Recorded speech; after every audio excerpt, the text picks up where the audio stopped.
Πιο κοντά πήγαινε, πιο κοντά. Έλα να σου πω κάτι. Θα το πηγαίνεις πιο κοντά και δεν θα το κάνεις πάνω μου έτσι. Ξέρεις τι του κάνω γιατί δεν Άμα τους βάζεις και με ριστούν κοντά θα φαγωθούν. Γιατί δεν πιαστήκανε τώρα. Ξέρεις τι δεν πάει κοντά ο δικός.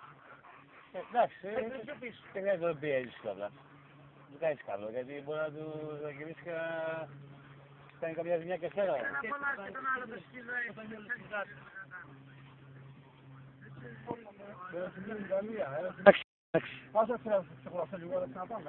Άντε, άκου άλλους, να ξαναπάμε. Ρε, ας να ξεκουραστεί ο άνθρωπος, ρε.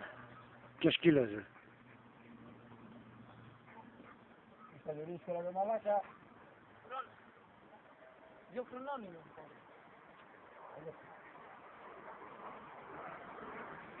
Ζητάω προχώρησαν τώρα.